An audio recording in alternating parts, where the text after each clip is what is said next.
Channel GLS tutorial में आप लोगों का स्वागत है। तो इससे पहले ट्रिगोनोमेट्री का टोटल 11 पार्ट तक हो चुका है। आज पार्ट 12 पे हम लोग बातचीत करेंगे। तो पार्ट 12 में 109 नंबर सवाल से स्टार्ट होगा। जरा सा गौर करिएगा, 109 नंबर का सवाल सुनिए। सवाल क्या बोला है कि एक व्यक्ति एक भवन से 50 मीटर दूरी पर खड़ा है। बोला है वह भवन पर लगे झंडे की चोटी तथा पाद को क्रमशः 60 और 45 डिग्री का कोण बनाता है। बोला झंडे की लंबाई कितना है। जरा सा गौर करिएगा सर। पहला तो एक भवन है, तो एक भवन बना लेते हैं। ये क्या है? भवन मान लीजिए इसको, ये भवन है। बोला भवन से 50 मीटर दूरी पर स्थित एक व्यक्ति है। तो यहां से भवन से 50 मीटर दूरी पर स्थित एक व्यक्ति है, तो मान लीजिए वो व्यक्ति यहां पर है। और बोला ना कि भवन पर एक झंडा लगा हुआ है, तो भवन पे मान लीजिए सर ये आपका जो है झंडा लगा हुआ है। यहां से झंडा लगा हुआ है, यहां से उसका पैर है। अब बोला है क्वेश्चन कि भवन पर लगे झंडे की चोटी तथा पाद बिंदु पर 60 और 45 का कोण बनाता है। झंडे पर लगे झंडे की चोटी तथा पाद, यहां से ये व्यक्ति सर चोटी मतलब शीर्ष, यहाँ पे ये कितना डिग्री का कोण बनाता है? 60 डिग्री का कोण बनाता है। और बोला यहां से उसके पाद मतलब झंडा का पैर, झंडा के पैर पे कितना डिग्री का कोण बनाता है?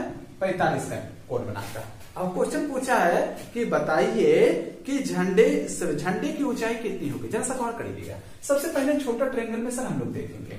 छोटा ट्रायंगल में 45 का केस है, और 45 के केस में आप जानते हैं लंब बटे आधार बराबर 1/1 बराबर लंब बटे आधार। यानी जितना लंब होगा ना, लंब 1 तो आधार 1, यानी x अगर लंब x होगा तो आधार भी कितना होगा? x होगा। आधार अगर 50 है तो इसका लंब भी कितना होगा? 45 के केस में 50 हो जाएगा। ठीक। अब देखिए 60 का केस, 60 तो सर ये पूरा है, पूरा मतलब ये बड़ा ट्रायंगल के लिए। बड़ा ट्रायंगल में 60 के केस में लंब और आधार में देखना चाहते हैं क्या रिलेशन होता है। 60 के केस में लंब बटे आधार होता है √3/1 बराबर लंब बटे आधार होता है। यानी लंब जो है ना आधार का √3 गुना होगा। समझ में आ रहा है सर? ये पूरा का 60 है, ये 60 क्या दिया आपको? पूरे का दिया है 60। जब पूरे का 60 दिया है, पूरा का देखिए 60 के केस में लंब आधार का √3 गुना होता है। आधार तो आपको पता है ना 50 है, तो पूरा ये लंब कितना हो जाएगा? पूरा का लंब हो जाएगा 50√3। तो हम लोगों से पूछा झंडे की ऊंचाई कितना होगा। अगर ये पूरा लंबाई में से अगर ये हम लोग भवन की लंबाई घटा दें तो झंडे की लंबाई निकल जाएगा। थोड़ा सा गौर करिएगा। झंडे की लंबाई पूछा, तो झंडे की लंबाई बराबर हो जाएगा, पूरा लंबाई कितना? 50√3 है। माइनस कर देंगे हम लोग 50, तो यहाँ 50 कॉमन आ जाएगा, तो क्या आएगा आंसर? √3 - 1 हो जाएगा। देखिए ऑप्शन नंबर आपके बी में दिख रहा है। समझ में आ रहा है ना बात? अगले सवाल में अगला सवाल सुनिएगा 110 नंबर का। बोला 200 मीटर की ऊंचाई पर उड़े जा रहे एक हवाई जहाज में बैठा व्यक्ति नदी के दो विपरीत किनारों पर स्थित दो बिंदुओं से 45 और 60 डिग्री का अवनमन कोण बनाता है। बोला नदी की चौड़ाई कितनी है? फिर से कॉल करिएगा सर। यहाँ पे देखिए, यहाँ से 200 मीटर की ऊंचाई पे एक जहाज उड़ रहा है। यहाँ से कितना मीटर की ऊंचाई पे जहाज उड़ रहा है? यहाँ पे आपका जहाज उड़ रहा है। ठीक है, ये 200 मीटर की ऊंचाई पे है। और यहाँ पे नदी है नीचे में। नदी के विपरीत साइड मतलब पहला किनारा पे भी एक व्यक्ति खड़ा है, दूसरा किनारा पे भी एक व्यक्ति खड़ा है। अब क्या बोला कि जहाज से वो व्यक्ति खिड़की से जो है देख रहा है, तो कितना डिग्री का अवनमन कोण बना रहा है? 45 और 60 का अवनमन कोण कैसे ये बना रहा है ना सर? तो इसके आंख के समानांतर एक रेखा खींच दीजिए, और आंख से जिस व्यक्ति को देखा वहां एक रेखा खींच दीजिए। ये बीच का कोण क्या होता है? अवनमन कोण। अवनमन कोण दिया था आपका 45। आप जानते हैं जब ये दोनों समानांतर रेखा हो गया, ये तिर्यक रेखा है, तो एकांतर कोण से ये भी हो जाएगा आपका 45। अब देखिए इस व्यक्ति को देखा, ये जहाज पे बैठा व्यक्ति, तो अवनमन कोण बनाया 60 का। जब 60 का बनाया है ये, अब जरा सा गौर करिए, यहां से बनाया 60, तो आंख के समानांतर एक रेखा खींच दीजिए। आंख से इस व्यक्ति को देखा, यहाँ एक रेखा खींचिए। ये अवनमन कोण 60 है। लेकिन जब ये दोनों समानांतर हो गया, ये तिर्यक रेखा है, एकांतर कोण से ये भी 60 हो जाएगा आपका। ये भी कितना हो गया? 60 हो गया। अब जरा सा गौर करिएगा, तो क्वेश्चन बोला है कि बताइए कि नदी की चौड़ाई कितनी है। मतलब यहाँ जो व्यक्ति खड़ा है इस किनारे पे, और यहाँ जो किनारे पे, ये दोनों के बीच की दूरी ही चौड़ाई निकलेगा। जरा सा गौर करिए। आप जानते हैं पहले 45 के केस में देखिए। 45 के केस वाला बोलता है सर लंब बटे आधार, यानी लंब और आधार बराबर होता है। यानी आधार जब इसका लंब है, 45 के केस वाला ये लंब है, लंब और आधार कितना हो जाएगा? ये भी आपका हो जाएगा 200 हो जाएगा। और 60 के केस में देखिए, tan 60 के केस में क्या होता है? टेन 60 के केस में होता है लंब बटे आधार, यानी लंब जो है आधार का √3 गुना होता है। ये लंब जो है आधार का √3 गुना है ना सर। 60 का केस तो लंब आधार का √3 गुना होगा, यानी आधार निकालना हमको तो इसका √3 भाग होगा, यानी ये वाला कितना हो जाएगा, इसमें √3 से भागा दीजिए 200 बटे √3। अब पूछा चौड़ाई कितना, तो दोनों दूरियों को जोड़ देंगे। तो जरा सा गौर करिएगा, यहाँ चौड़ाई बराबर हो जाएगा 110 नंबर सवाल था, चौड़ाई बराबर हो जाएगा 200 प्लस हो जाएगा 200 बटे √3। अब जरा सा गौर करिएगा, यहाँ पे ऑप्शन देखिए किस फॉर्म में दिया, ऑप्शन डायरेक्ट इसी फॉर्म में दे दिया। आंसर हो जाएगा 200 प्लस 200 बटे √3, ऑप्शन नंबर ए हो जाएगा। समझ में आ रहा है ना? अगला सवाल सुनिएगा 111 नंबर के। बोला है हवा के झोंके से एक पेड़ का ऊपरी भाग टूटकर 15 मीटर की दूरी पर 30 डिग्री का कोण पर पृथ्वी को छूता है। बोला है पेड़ की कुल ऊंचाई कितनी होगी, जरा सा गौर करिएगा। 111 नंबर का सवाल है सर। यहाँ बोला है एक मान लीजिए ये पेड़ था, ठीक है, पेड़ हवा के झोंके से कहीं से टूट गया, मान लीजिए यहां से टूटा, ठीक है, यहां से ये वाला जो भाग जाके जमीन के साथ 15 डिग्री का कोण बनाया, यही वाला भाग टूट करके नीचे गिरा और नीचे कितना डिग्री का कोण बनाया, देखिए क्वेश्चन बोला है 30 डिग्री का कोण बनाया, और इसके जड़ से कितना दूरी पे है, 15 मीटर की दूरी पे है। तो क्वेश्चन हम लोगों से पूछा है कि बताइए कि पेड़ की कुल ऊंचाई कितनी थी। जरा सा गौर करिएगा, यहाँ पे पेड़ की कुल ऊंचाई पूछा है, मतलब यहां से लेके यहां तक का ऊंचाई निकालना पड़ेगा। सबसे पहले तो आप देखिए इस ट्रायंगल में ABC में देखिए 30 का केस है ना, 30 के केस में हमने क्या बताया था, लंब और आधार में क्या रिलेशन होता है, लंब जो है आधार जो है लंब का √3 गुना होता है, यानी ये जो है सर आपका ये लंब का √3 गुना है, √3 गुना है, मतलब ये लंब जो है इसका √3 भाग होगा। तो 15 में √3 से भागा देंगे तो लंब निकलेगा, तो ये कितना हो जाएगा 15 बटे √3 बराबर हो जाएगा 5√3। अब देखिए जब ये लंब पता है आधार पता है, ये कर्ण निकलेगा और ये कहां से आया था, यहीं से टूट के आया था, ये निकल जाएगा तो ये भी निकल जाएगा। समझ में आ रहा है ना बात? अब देखिए ना, ये कर्ण बराबर होता है √अंडर लंब स्क्वायर जो आधार स्क्वायर, तो लंब कितना है आपका 5√3 का होल स्क्वायर हो जाएगा, प्लस आधार कितना है 15 का होल स्क्वायर, तो 15 का होल स्क्वायर होता है 225, और यहाँ देखिए 5√3 5 5 25 दिया 75, ये हो जाएगा आपका 75, दोनों को जोड़िएगा तो 300 ही हो जाएगा √अंडर 300। इसमें से कुछ निकलेगा, क्या निकलेगा इसमें से, क्या सोचिए क्या निकलेगा, 10 क्या हो जाएगा 10√3 हो जाएगा। जब ये 10√3 निकला तो ये भी क्या होगा आपका 10√3 ना, क्योंकि यही टूट के ना आया था इधर, तो ये हो जाएगा आपका 10√3। बोला पूरा पेड़ की ऊंचाई बताइए, तो पूरा ऊंचाई पूछा तो दोनों को जोड़ दीजिए, तो हो जाएगा 10√3 अब प्लस हो जाएगा 5√3, √3 कॉमन होगा तो हो जाएगा 15√3 हो जाएगा पेड़ की ऊंचाई। देखिए जो कि आपके ऑप्शन नंबर ए में दिख रहा है, ठीक है। अगला सवाल सुनिएगा 112 नंबर का। बोला है 60 मीटर ऊंचे भवन की चोटी से एक मीनार की चोटी और पाद का अवनमन कोण 30 और 60 है। बोला है मीनार की ऊंचाई कितना होगा, जरा सा गौर करिएगा। एक बार फिर से सवाल पढ़ते हैं, 112 नंबर का सवाल सुनिएगा। बोला 60 मीटर ऊंचे भवन की चोटी से एक मीनार के चोटी और पाद का अवनमन कोण बनता है, यानी मीनार छोटा होगा, क्योंकि अवनमन कोण कब बनता है, जब आप नीचे देख रहे हैं तब अवनमन कोण बनता है, ऊपर देखे तो उन्नयन कोण बनता है। अब देखिए जैसे जैसे क्वेश्चन बोला है वैसे वैसे हम लोग कर देंगे। यहाँ पे क्या बोला था कि एक भवन है 60 मीटर ऊंचा, यहाँ पे हम लोग ने 60 मीटर ऊंचा भवन बना लिया। बोला भवन की चोटी से यानी शीर्ष से एक मीनार की चोटी और पाद का अवनमन कोण 30 और 60 है। यहाँ देखिए एक मीनार है, मीनार छोटा होगा क्योंकि यहाँ से इसके शीर्ष को देख रहा है तो भी आंख झुकाना पड़ रहा है, अवनमन मतलब झुकाना पड़ा होगा, और पाद को देख रहा है, पाद मतलब पैर को देख रहा है तो भी आंख झुकाना पड़ रहा है, अवनमन कोण। जैसे बोले इसके पहले शीर्ष को देखा तो अवनमन कोण तो यहाँ बना होगा, तो यहाँ देखिए यहाँ आपका पहले ये धरती होगा और इसके समानांतर एक रेखा खींच दीजिए।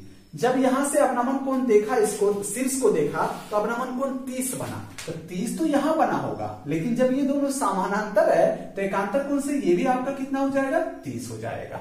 अब बोला यहां से इसके फिर पाद को देखा, मतलब पाद में पैर बिंदु को देखा तो अवनमन कोण कितना बन गया इसका, देखिए तो दिया हम लोगों को 60 बना है, ये पूरा 60 है। अब देखिए सर ये दोनों समानांतर हो गया तो ये तिर्यक रेखा एकांतर कोण से ये भी कितना हो जाएगा 60 हो जाएगा। आइए अब स्टार्ट कर, अब देखते हैं हम लोग यहाँ पे सवाल क्या बोला है, पूछा हम लोगों से मीनार की ऊंचाई कितनी होगी, यानी ये वाला लंबाई पूछा। गौर करिएगा।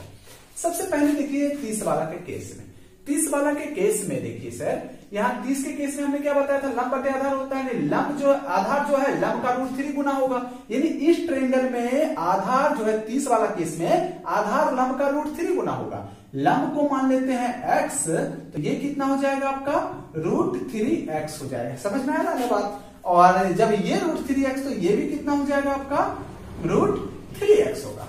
अब देखिए बड़ा ट्रायंगल, इसमें देखिए ये जो बड़ा ट्रायंगल है आपका दिख रहा है ना, नाम देते हैं इसका ABC को। देखिए इस बड़े से ट्रायंगल में देखिए 60 के सामने वाली ये पूरा लंब है और ये आधार है। 60 के केस में क्या जानते हैं सर, लंब बटे आधार बराबर √3/1 बराबर लंब बटे आधार, यानी लंब जो है ना आधार का √3 गुना होगा। 60 के केस में लंब ये पूरा आधार का √3 गुना होगा, आधार तो मालूम है √3x, इसका √3 गुना होगा, यानी ये पूरा कितना हो जाएगा, इसका √3 गुना यानी हो जाएगा 3x।